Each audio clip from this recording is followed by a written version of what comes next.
Start Austin practice. Coach, 3 days in, first day in shells.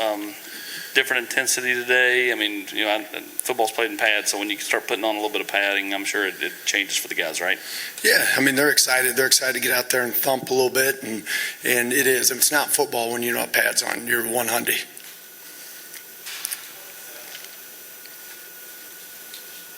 to the front here with Wes and Vince.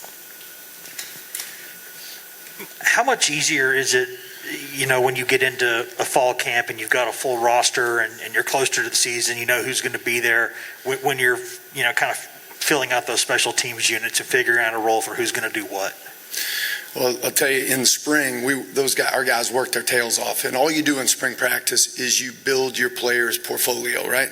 So each player, you figure out what they can and can't do, and then you reaffirm it right now in our drills that we're doing in special teams, and so we got a really good idea what our guys' skill sets are and where to plug them in, and we got a lot of dudes, man. I mean, a lot of RLDs, real live dudes that are flying around, and we should wreck shop. Right here in front. Yep. Vince Farrar, 99.1, the sports animal. Coach Heupel had mentioned that everybody got some special teams rep on one of those units. Can you take us through kind of that process of starting to pare down and who you're going to put in one unit and then getting a look at everybody on special teams? No, you're a hundy, because you want to identify everybody's skill set, right? And for our players, what I told them our first meeting, there might be a starting corner, starting receiver. He might play on one, potentially might not play on any of them, right? But when those guys, to build their, to their skill set to go on to the next level to help themselves, what we do is we take every rep that they do in practice and we put them in a folder. So let's say you got a starter that's only played on one, and the scouts come in and they say, well, shoot, man, can he play on kickoff? Can he be on punt? I'll pull up the tape. I'll be like, right here. I mean, this is rated R. You kidding me? So that's what we do to identify those guys. Then it's a puzzle. It's putting guys in the right places, right? Leaving tread on the tires of a lot of starters, and developing young kids, young players, giving them a role. They might get 30 reps in the game. Shoot, that's like being a starter on offense or defense. So there's a formula to it, and it's ever changing too. Brent, front left. What are you looking for in a return guy? What's as a punt returner and a kickoff return guy? What are the characteristics? What's that file folder look like for one of those guys? All right, kickoff return. You don't have to be a real make-you-miss type guy, but you got to be a guy who can run through the doggone smoke. You remember Days of Thunder? You remember when he dropped the hammer and went through the smoke?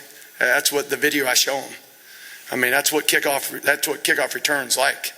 I mean, you got bodies everywhere, man, and if you're scared, you better call 911. You got to run through the damn smoke. Punt returner, now you look for a fart in a skillet. You look for a fart in a skillet, a guy who can make you miss, a guy one cut, get vertical, that elusive guy. So it's a little bit different. And, punt return, it's not like kickoff. You don't have everybody coming down full bore. I mean, you got windows and you got space and you have levels. So you can be a little more of a guy who's going to make some cuts from inside out. Byron Young had a really solid spring practice. I wonder about his first couple of days here in fall camp. Has there been some carryover there? Well, he's a guy who I think our strength staff, Coach Schmidt and our whole staff did an unbelievable job. He came here at 220 pounds. He's 250 right now. And he's faster, and he's more flexible, and he's a lot more explosive.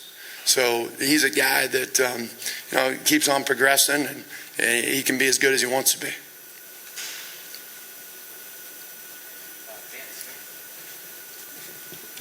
When we first talked to you, you said you wanted a water ski to work. How many times have you been able to do that? None, because doggone Malibu hasn't called me back yet, man. I got my boat back in Nebraska. I need to get one here.